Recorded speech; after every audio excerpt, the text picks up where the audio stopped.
बिहार के नौजवानों को 10 लाख बहाल कर दो, फिर पूरे संसार को दावत दो। ये सारा विवाद की जड़ है सरकार।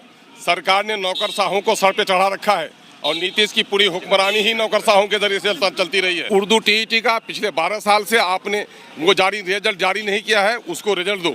1,70,000 में एक भी उर्दू शिक्षक बहाल नहीं हो पाया है, उनकी बहाली को यकीनी बनाओ। गरीबों के बच्चों को पढ़ने नहीं देना चाहते हैं और बीजेपी का उनसे लगाव है।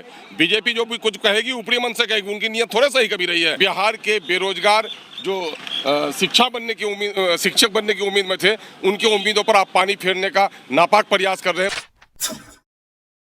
आज से बिहार विधानमंडल का मानसून सत्र का शुरुआत हो रहा है और पहले दिन देखिए एमआईएम के जो विधायक हैं, इकलौते विधायक ओवैसी के पार्टी से, वो आज पोस्टर लेकर पहुंच गए और सरकार का जमकर विरोध किया है। उन्होंने शिक्षक नियमावली में जिस तरीके से डोमिसाइल नीति को हटाया गया और दावत दिया गया कि देश भर से कहीं के भी लोग आकर के बिहार में शिक्षक बन सकते हैं, उसको लेकर के उन्होंने कड़ी आपत्ति जताई और कहा कि बिहार में बुरा हाल है, बेरोजगारी है, तो पहले इनको बिहार के लोगों को रोजगार देना चाहिए, बाद में बाहरी लोगों को दावत देकर के यहाँ शिक्षक बनना चाहिए। देखिए क्या कुछ कह रहे हैं अख्तरुल इमान। बीटेट किया, यही काफ़ी था उनकी बहाली के लिए।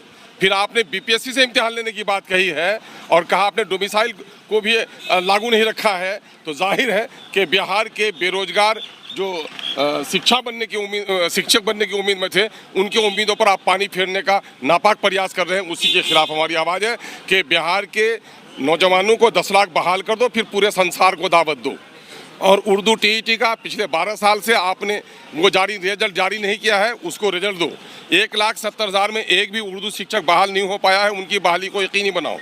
2459 प्लस एक मदरसे वालों को एक चौथाई को भी तनख्वाह नहीं मिली है, उनके तनख्वाह की अदायगी करो। ये तमाम तर वो मुद्दे हैं जो बिहार में दलितों, अल्पसंख्यकों और आम गरीब जनता के से ताल्लुक रखने वाले हैं। मंत्री और प्रिंसिपल सेक्रेटरी के दरमियान खुद ही विवाद चल रहा है, तो आपकी मांग ऐसे में मानी जा सकती है? भाई मैं अपनी बात कह रहा हूँ, ये सारा विवाद की जड़ है सरकार।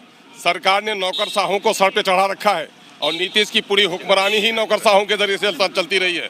अब तो ये इम्तिहान है राजद के लिए और जदयू के लिए, वो क्या करेंगे, लेकिन जनता के सवालों पर आवाज़ बंद नहीं रहनी चाहिए। ये सवाल तो हम करते रहेंगे। क्या लग रहा है सरकार संघीय ढांचे की हवाला दे रही है? नहीं, अब उनका क्या मामला है, अरे उनका वो जब थे सरकार में उनका भी आचरण वैसा ही था।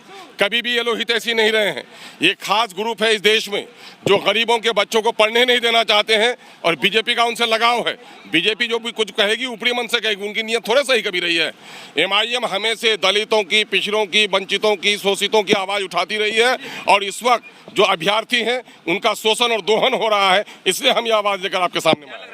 मुख्यमंत्री है जो प्रधानमंत्री बनने के लालसा में है, वो डोमिसाइल नीति, ये यकीनन है कि लगता है कि उसी वजह से शायद इस बात को आगे बढ़ा रहे होंगे और बिहार के नौजवानों को। सरकार संघीय ढांचा की हवाला दे रही है कि संघीय ढांचा के तहत भाई बहुत सारे स्टेट में डोमिसाइल लागू है, आपका हाल सबसे बुरा है। आप ऐसा उपाय कीजिए। और ये तमाम तर एजुकेशन के लोगों का कहना है कि प्राइमरी एजुकेशन बच्चों को लोकल भाषा में होनी चाहिए और यहाँ की संस्कृति, यहाँ की सभ्यता, यहाँ के हालात जो शिक्षक जाने, वही शिक्षक बेहतर तौर पर हमारी प्राइमरी एजुकेशन दे सकते हैं। हायर एजुकेशन में आप जो कुछ कीजिए।